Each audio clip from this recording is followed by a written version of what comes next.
आप देख रहे हैं इंडिया न्यूज। मैं हूं आपके साथ कंचन जसवानी। पीएम मोदी ने बीड़ के पराली में पंकजा मुंडे के समर्थन में रैली को संबोधित किया। पीएम मोदी ने विपक्ष पर निशाना साधते हुए कहा कि बीजेपी की कार्यशक्ति विपक्ष की स्वार्थ शक्ति पर भारी पड़ रही है। कांग्रेस के अधिकतर नेता आपस में एक दूसरे से निपटने में लगे हुए हैं और कुल मिलाकर स्थिति ये है कि आपकी युति में जो युवा थे वो भी छोड़ रहे हैं और जो बुजुर्ग हैं वो हताश निराश होकर के सर पे हाथ रख करके रोते रहते हैं। और ये हताश निराश लोग अब खुलेआम थकान का ऐलान भी कर रहे हैं, होकर के सर पे हाथ रख करके रोते रहते हैं। और ये हताश निराश लोग अब खुलेआम थकान का ऐलान भी कर रहे हैं। भाजपा और महायुति की कार्यशक्ति तो वहीं दूसरी तरफ कांग्रेस एनसीपी के नेताओं की स्वार्थ शक्ति है। एक तरफ हमारी कार्यशक्ति, दूसरी तरफ उनकी स्वार्थ शक्ति, दोनों का मुकाबला है और लोग कार्य शक्ति की पूजा करते हैं, लोग स्वार्थ को नफरत करते हैं। वहीं महाराष्ट्र विधानसभा चुनाव के लिए जारी घोषणा पत्र में बीजेपी ने वीर सावरकर को भारत रत्न दिलाने का वादा किया है, लेकिन बीजेपी के इस वादे पर कांग्रेस हमलावर हो गई है।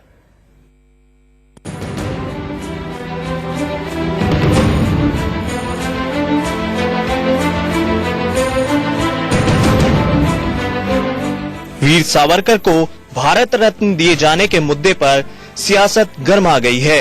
बीजेपी ने महाराष्ट्र विधानसभा चुनाव के लिए जारी घोषणा पत्र में सावरकर को भारत रत्न दिए जाने की मांग क्या की, कांग्रेस और दूसरे विपक्षी दलों को वो खटक रहा है।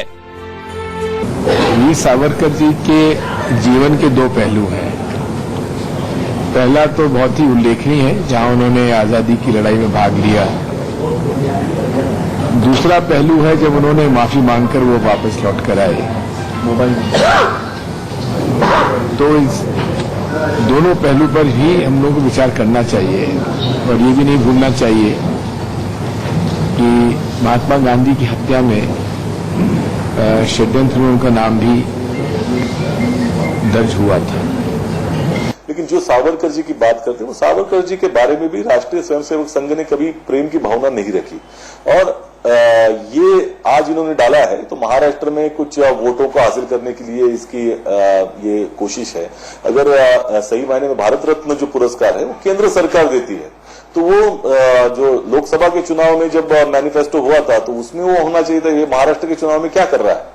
तो इसी से इनका जो चरित्र है, दोगला इनका जो चरित्र है, ये सामने आता है।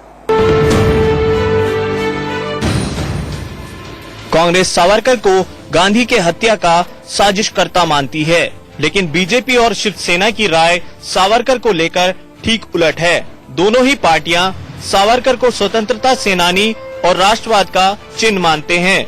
शायद यही वजह है कि पीएम मोदी ने अकोला की रैली में सावरकर को याद किया। ये वीर सावरकर के ही संस्कार है जो राष्ट्रवाद को हमने राष्ट्र निर्माण के मूल में रखा है। वीर सावरकर अपनी मृत्यु के कई दशकों बाद भी भारतीय राजनीति को प्रभावित करने वाले पोलराइजिंग फिगर हैं। ऐसे में महाराष्ट्र विधानसभा चुनाव से पहले बीजेपी ने सावरकर को देश का सबसे बड़ा सम्मान देने का दांव चलकर विपक्षी पार्टियों में खलबली मचा दी है। Bureau report, India news.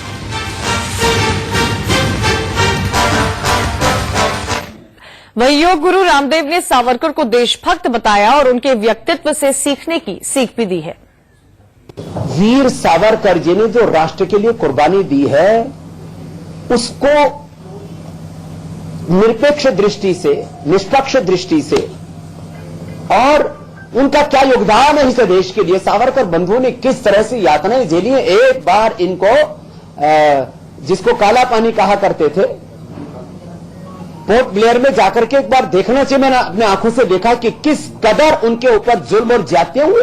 खाली पोर्ट ब्लेयर की बात नहीं है, अंडमान निकोबार तक की बात नहीं, जो आजादी के लिए एक वैचारिक क्रांति और उसके लिए जो जुल्म और ज्यादतियां सहे हैं वीर सावरकर जी ने, वो एक महायोद्धा है। नहीं, बाकी भी मेरे पास 2 हैं। वहीं राजस्थान के सीएम अशोक गहलोत ने भी सावरकर को भारत रत्न देने की मांग पर तंज कसा है। इंडिया न्यूज ने गहलोत से खास बातचीत की। अच्छा माहौल है। आप बताओ, आप यहाँ पे कैंपेन्स को लेकर कांग्रेस और एनसीपी मिलकर चुनाव लड़ रही है, माहौल अच्छा है और जनता ने अपील करते हैं कि जो बीजेपी का घमंड है उसको चूर चूर करना चाहिए, देश हित के अंदर है वो। यहाँ पे शिवसेना और बीजेपी अपने अपने तरीके से मैनिफेस्टो बीजेपी ने रिलीज किया है। शिवसेना 10 रुपए की थाली को लेकर ये करती है। आप किस तरह से देखते हैं इन सारे? ये मैं देखता हूँ कि हम घमंड में चल रहे हैं, देश को गुमराह कर रहे हैं।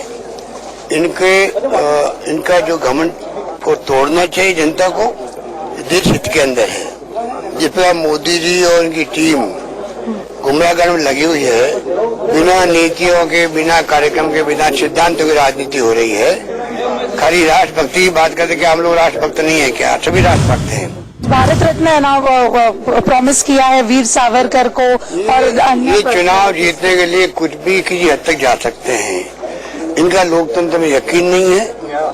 ये पॉलिसी, प्रोग्राम और प्रिंसिपल आधार पर राजनीति करते नहीं है और धीरे धीरे एक्सपोर्ट हो जाएंगे धीरे धीरे।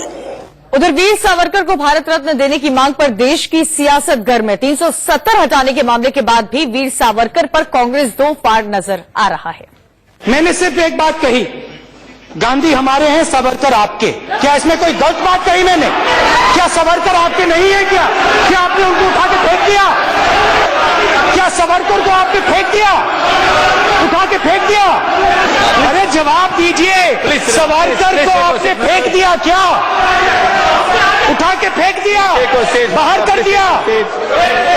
क्योंकि अगर आपने किया तो बहुत अच्छा किया। वीर सावरकर जी के जीवन के 2 पहलू हैं। पहला तो बहुत ही उल्लेखनीय है, जहां उन्होंने आजादी की लड़ाई में भाग लिया। दूसरा पहलू है जब उन्होंने माफी मांगकर वो वापस लौट कर आए। तो इस दोनों पहलू पर ही हम लोगों को विचार करना चाहिए और ये भी नहीं भूलना चाहिए कि महात्मा गांधी की हत्या में षड्यंत्र में उनका नाम भी दर्ज हुआ था। I'd like to ask the counter question. Why Mr. Savarkar? Why not Mr. Godse? Why not Mr. Godse? After all, Mr. Savarkar was only accused in the assassination of Mahatma Gandhi. Mr. Godse was convicted. So therefore, in the 150th year of Mahatma Gandhi's birth, if the Indian BJP government is going to honor somebody, as far as Savarkar is concerned, we would recall that Indira Ji had issued a postal stamp in commemorating Savarkar Ji. So we are not against Savarkar Ji, but the question is, we are not in favor of the Hindutva ideology that Savarkar Ji patronized and stood for. यह वक्त एक छोटे से break का है। आप देखते रहिए इंडिया न्यूज। देख रहे हैं आप, हरियाणा विधानसभा चुनाव की बात करते हैं, जिसमें अपना गढ़ बचाने और अपनों को जिताने के लिए दिग्गज उतर चुके हैं। वो चुनावी जमीन को हथियाने के लिए बयानबाजी कर रहे हैं। गुरुग्राम में बीजेपी के धाकड़ अमित शाह ने कांग्रेस समेत विपक्ष को घेरा, तो विपक्षियों ने भी बीजेपी की खिंचाई में कोई कोर कसर नहीं छोड़ी।